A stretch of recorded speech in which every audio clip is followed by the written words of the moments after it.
I'm Anne, co-host of Transparency in Teaching, a part of the Education Podcast Network, just like the show you're listening to now. Shows on the network are individually owned, and opinions expressed may not reflect others. Find other interesting education podcasts at edupodcastnetwork.com. Hey, welcome back. Steve here, and today I'm talking with Denise Haynes. Denise has had several different careers, ranging from being a flight attendant to being a lawyer in private practice in Barbados for 16 years. She is now an author of a novel, and our focus today is that novel called Talent Show. You're going to like this episode. Thanks for listening. Thanks for sharing. And by the way, before you go, it'd be so cool if you helped out the podcast. How could you do that, you ask? Glad you asked that question. Here are 3 ways. Number 1, you could tell a friend and share links. Number 2, you could go to my website and leave a review and subscribe. And number 3, you could click on the link on my website homepage where it says Buy Me a Coffee. And by doing that, you could donate $1 or $2 to help me address the costs associated with producing the podcast. That'd be so cool. You are awesome. Enjoy the show. It's the Education Podcast, your favorite show, with lots of groovy guests and they share what they know. So crank it up to 10 and let your neighbors know that here's another show with Dr. Steve Milletto. Teaching, learning, leading, K-12. Teaching, learning, leading, K-12. Teaching, learning, leading, K-12. With Dr. Steve Milletto. Denise Theresa Haynes has had several different careers, ranging from a flight attendant for British West Indian Airways and an advertising clerk for a newspaper, Trinidad Guardian, to being a tutor, teaching assistant, and college lecturer for a decade, and a Spanish interpreter for Court of Appeals in Bridgetown, Barbados for 7 years. Her longest career was as a lawyer in private practice for 16 years in Barbados, from which she mostly retired in 2021. But perhaps her biggest talent is only sprouting just now as a writer and storyteller. Haynes' debut novel, Talent Show, has been well received by book reviewers, and so she plans to continue writing. Signs of her writing talents appeared in 1999 when she was a runner-up in the Commonwealth Bureau's short story competition. She has also had articles published in magazines and journals. Born and raised in Trinidad, the youngest of her 10, she is married for many years and has 2 adult children. She resides in St. Peter, Barbados. Our focus today is Denise's book, Talent Show. Denise, thanks so much for being on the show, and say hi to everyone. Oh, thank you, Steve. Hi to everyone. It's a pleasure to be here. Well, it's great to have you here. And, I want to ask you a couple of questions. And, one of the things that stands out there is that you were a lawyer for 16 years, and now you've become a writer. So why'd you make that switch? What? Well, I guess I've always written. I've always written all my life. My siblings tell me even when I was a kid, I walk around saying I was going to be an author. So I guess that stuck with me all my life. And in a way, law is about observing people. And, you do a lot of writing. Not this kind of writing, but still, the discipline of writing comes in. So it was really not that great a leap for me. And when the pandemic came and my phone went silent, I realized, it's now or never. So I decided to start. And that's how it happened. Awesome. And I can understand about the amount of writing you probably do as a lawyer that kind of lend itself over to that. Yeah. And I did all along, I kept writing bits of fiction, and I just, stash them somewhere and so on. So it's like a lifelong dream for me. That's awesome. Love it. So our focus today is your book, Talent Show. All right. So tell us about the title. What's that mean? Talent Show. Well, it can mean so many things. If we think about it, life is like a talent show. We're all moving around trying to show what our talent is and to be recognized for it. And, you get booed sometimes, you get applauded sometimes. It's like that. And then, more specifically, in relation to the book, it is about a large family. And that's very much like a talent show. Everyone wants some attention. Everyone wants to do their act. And they're competing with each other. Acts compete with each other. So the name came about organically as I wrote it. It went through, I think, 2 or 3 other names before, and then finally I was actually not looking at, but just flipping past a talent show on TV. There's so many now. And I thought, that's really the concept. So that's how the name came about. That's awesome. And I wasn't in a large family, but I can't imagine how it can become this type of competition for it. Everything from attention to, just look at me a little bit. All right. So Yeah. And who drank the last bit of juice in the fridge? Oh, it wasn't me. And who did this and who did that? And Right. It's very competitive. Most definitely. And when you got, one child or two children, you pretty much know. Yeah. You don't have those doubts about who drank the last orange juice. So That's true. I like that. All right. So give everyone a short overview of Talent Show. Tell them what it's about. Okay. Well, it's the first part is narrated by the dad of the family. And I enjoy doing that because dads have so much distance, more distance than the mom does to the kids.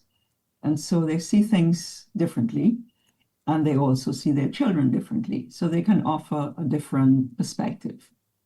So it's a dad offering his perspective on his children, but also speaking about who he was before he had kids, who he was before he met the mom, who the mom was before they had kids, and how having children changed them as a couple and what it was like.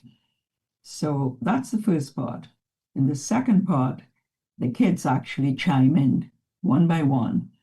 And sometimes they fill out the gaps in the story because, as parents, you think you know everything that's going on, but not really.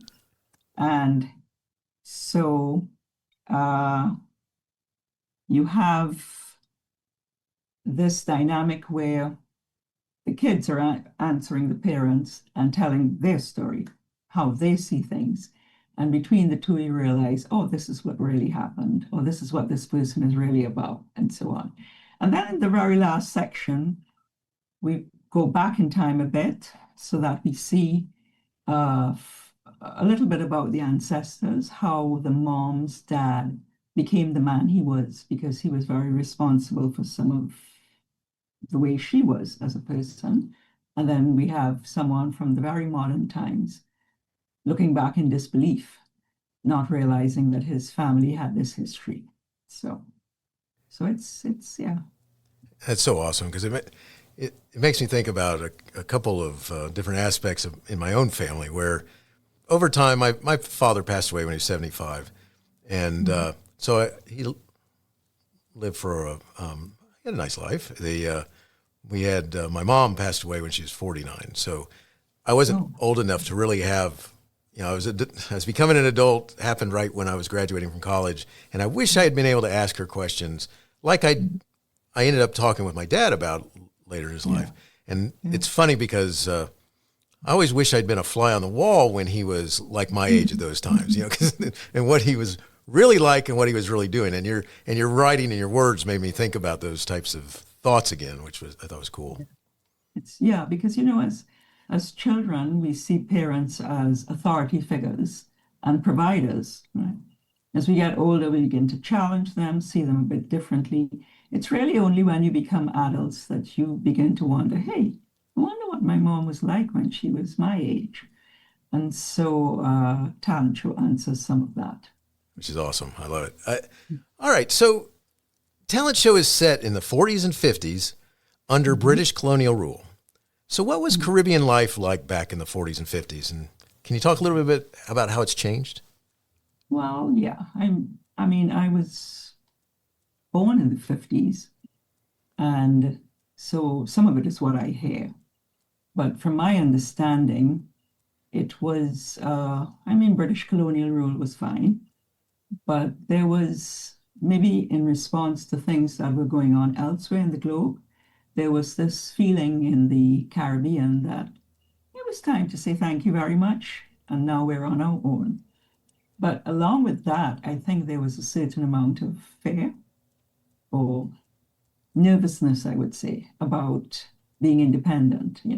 How do we do this? How do we figure out, the economy, what we should focus on, this, that, and the next. And so it was a time of transition. I mean, when I look at the world today, it seems we're always in transition. Very much so. But that was a time, I think, of transition for the Caribbean and elsewhere in the world as well. And so it's interesting that the Commonwealth remains intact. And so the Caribbean and other countries like Singapore and some African countries share this, even Australia and New Zealand, share this history of once having been a colonial territory. And so whenever there's a celebration of Commonwealth countries that involves you tend to have the similar legal systems and so on. So at the same time, it was about independence, but as time went on, there was a realization that you now became part of a bigger family throughout the world who had pretty much your history, even if conditions were different, and so on. Today, independence we're now, 60 plus years on. I think the Caribbean has a sense of self. Each country is different, but each country, pretty much knows now how to make things work and still maintains a reasonable relationship with Britain. So I think it's different. Our influences now tend to be more North American than Britain in terms of culture. So, the music and that type of thing. So that's interesting as well. Very much so. Because it's going to bring me to, because the focus of the book is on the nation of Trinidad. Yeah. And can you share a little bit about what Trinidad is culturally like and today, and just a little bit about it for many of us just know it as a name of a place. Yeah, sure.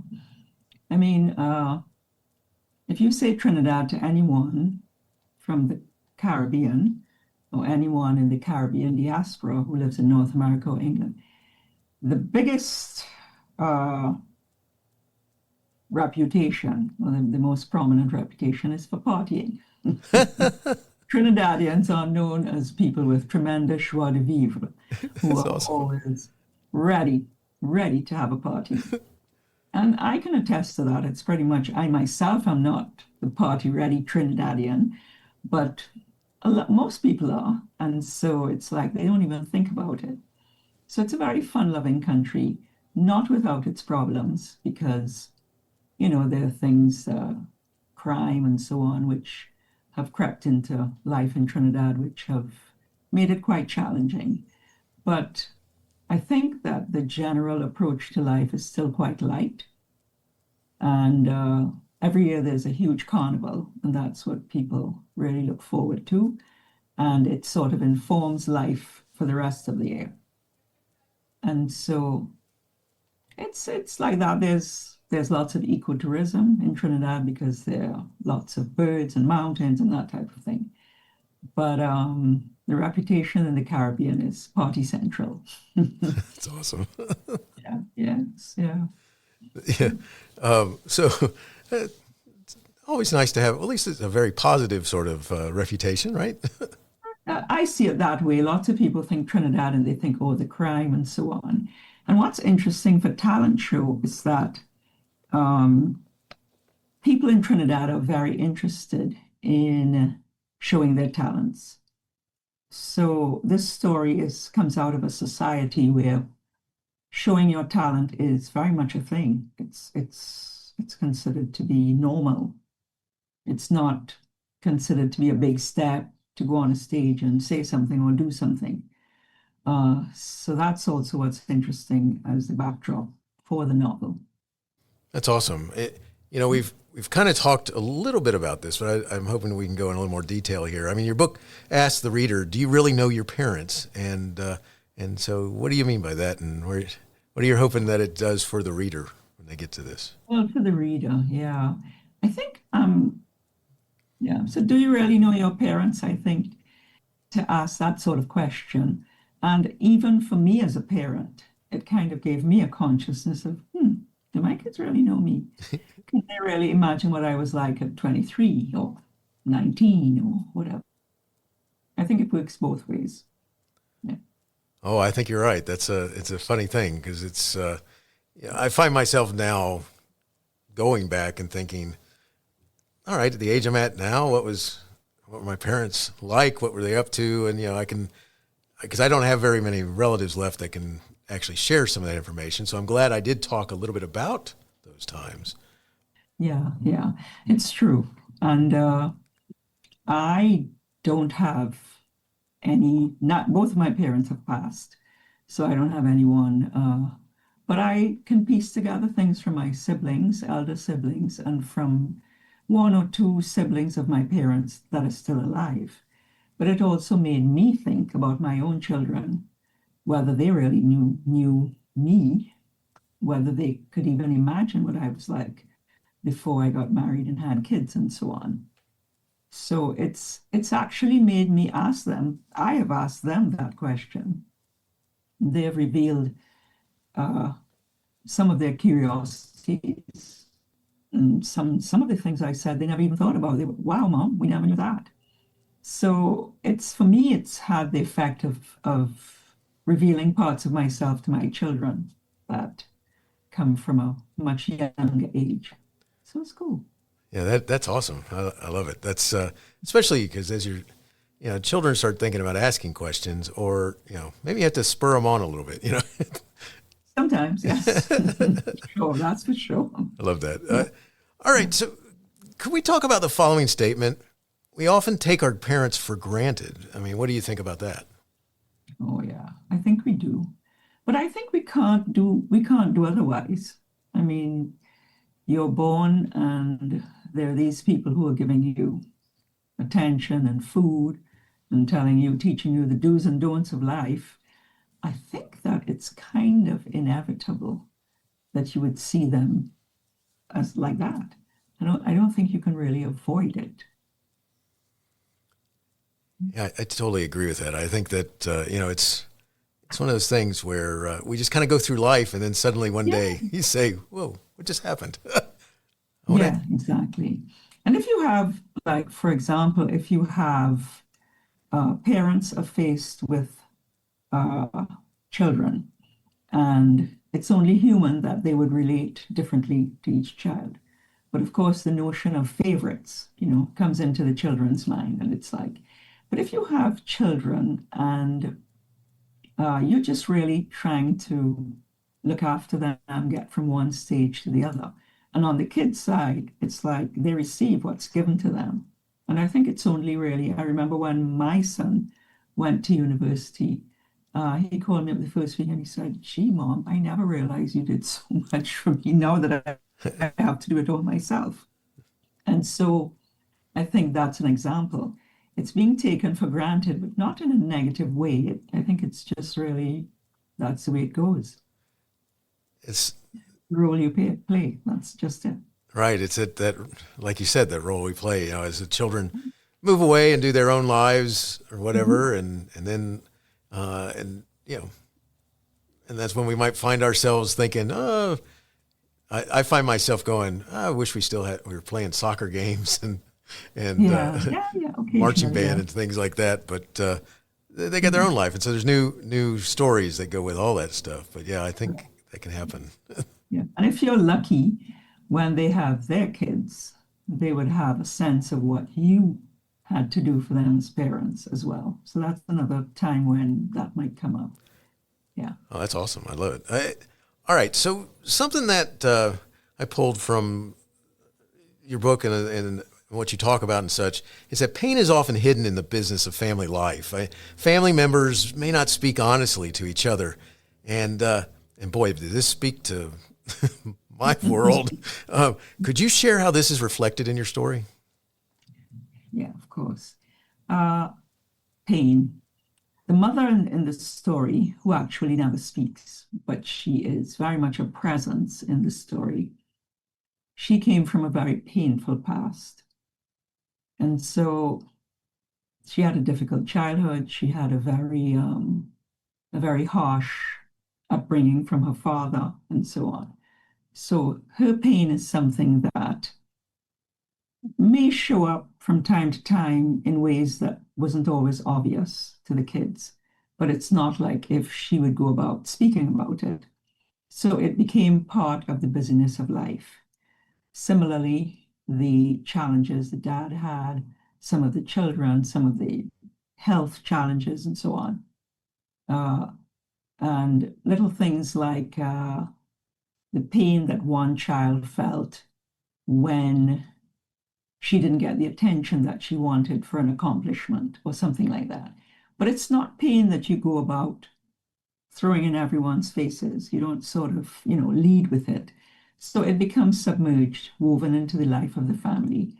And until something happens, and then there may or may not be some sort of revelation or you may ventilate some of the pain or so on and so on. But it's like if you walked around, if families walked around talking about their pain, it could become rough. So it becomes sort of submerged in the busyness of life, but it doesn't mean it's not there. Yeah, that's so powerful because that is something that I think we're more comfortable at different times in our world, if we're ever going to mention it, exactly. Mm-hmm. than others. And then sometimes it's just time was never found. So it's like, Right. And you process it yourself and you move on and you accept that this is how it happened and so on. Yeah. so much Yeah. so. Well, So let's talk a little bit about the challenges and rewards of growing up in a large family. So you're talking to someone who is a small family. It was myself and my sister, and then okay. two parents for a while at least. And Mm-hmm. that has its own challenges. Yeah. Yes. Come home at some point and notice that because there's 3 years difference between me and my sister, and come home and find out that my jackets for school and stuff like this that have the different. I was in band, and so it had band stuff on it and things like this. Her friends are wearing them. Yeah. Yes. So where's my jacket? Yes. Oh, that's over at so-and-so's house. What? Anyway, so there's those things that happen between two siblings. What about a bigger family? Oh, wow. There are so many dynamics flowing in that bigger family. I think if you look from the outside, it looks like, there's a grouping by age group. So the older ones tend to hang together, the ones in the middle, and then the younger ones hang together. And that's true. But then you have the younger ones might have a relationship with one or two of the older ones. And then you might get a relationship developing between the middle ones because they're the ones at home. The older ones may have left home and so on. And so they become sort of not exactly the role model, but someone that you look at to see what it's like to be a teenager, for example. So when you are the last, you're looking up the pipeline at all of these people who are examples of what life could be like. Adults, adolescents, and then people who are not much older than you. And so you look at this and it gives you a very rich sense of what life could be like. That's what I would say. So that's the positive. The negative, I think we've talked about before. It's in a family of any size, but in a large family, attention is very scarce.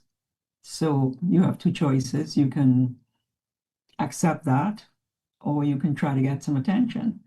And sometimes that means doing something pretty outrageous and getting the attention, or doing something really praiseworthy and getting the attention. But also the practical jokes. I've said this in an interview. The practical jokes between the siblings were just off the charts. There was never any break from it. There was always someone. You never sat on a chair without examining, what you were sitting on. There was a cushion on that chair where you were about to sit. You did not sit because you knew what could happen, whoopee cushion or whatever. Right. And then for the next 5 days, everyone would be saying things to you and, getting a laugh off of you and so on. So the practical jokes were off the charts, especially from my brothers. They were really very creative. And so there's that, which can become tedious. But I would say those are really the drawbacks. I think also when you walked out in the neighborhood, people saw you as this mass. And they didn't always recognize the individuality of each of the children until you actually did something that made them think, oh, and then you would be identified by that act or something like that. You're the one who climbed that tree or, whatever. So, yeah. So you have those types of drawbacks. Being an individual, fight hard for that. But also you have so many people around you and such a richness. And for someone who wants to observe, there's so much of that. So it's a balance, I think.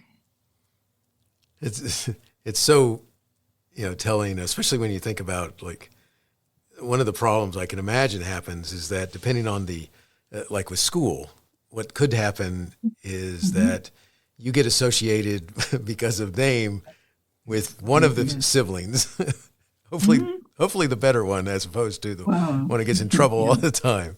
Yeah, exactly, yeah. And if you all go to the same school, then the teacher may say something like, I know what you're like. I taught your sister, and you're thinking, geez, and then you're paying the price for something that you didn't even know happened. Right. Until the teacher tells you, or you go home and you say, what did Wendy do? And someone says, oh, you didn't know about that.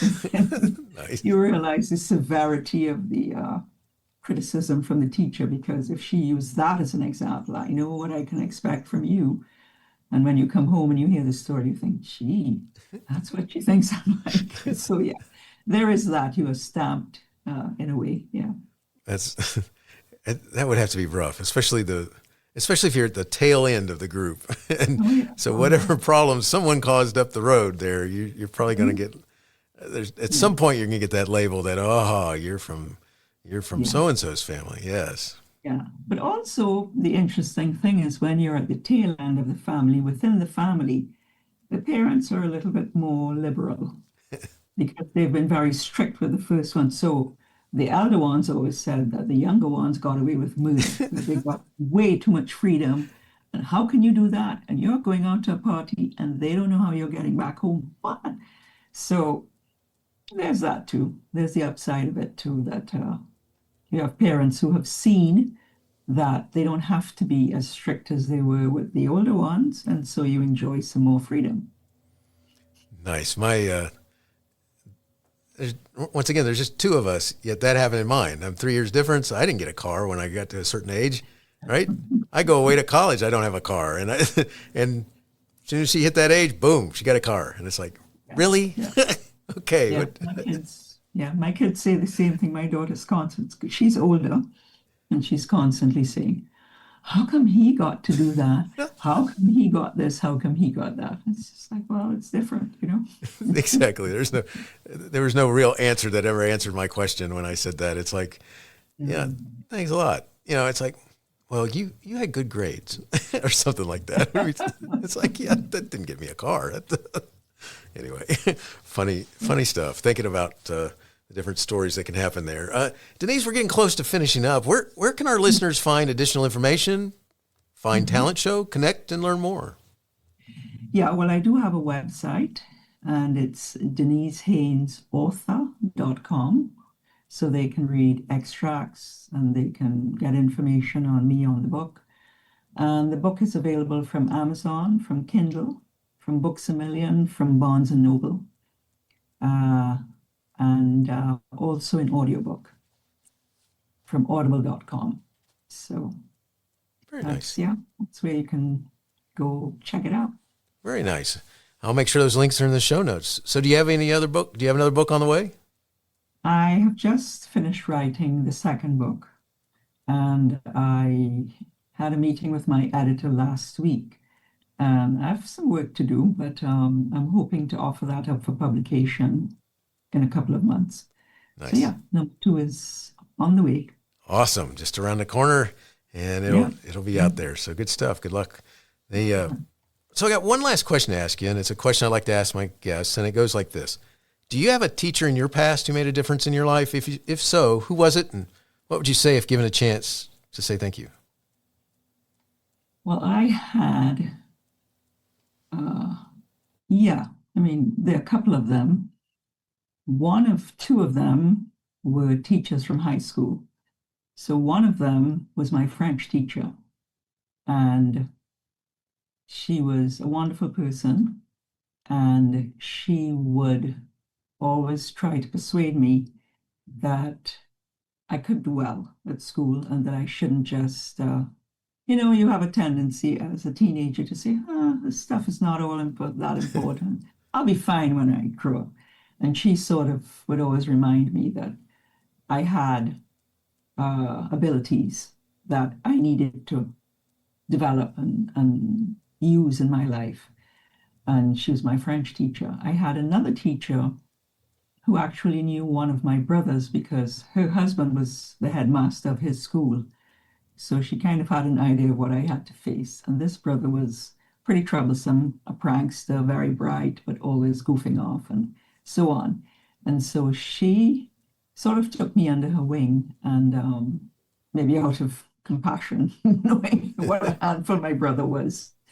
And even after I left school, we would be in contact, and she would always, when I was a flight attendant, she said to me, that's great, but don't stay there all your life. See what else there is in life and so on. Those are the 2 that I remember as making an impact on me. Yeah, sure. Awesome. Not the art teacher who said to me,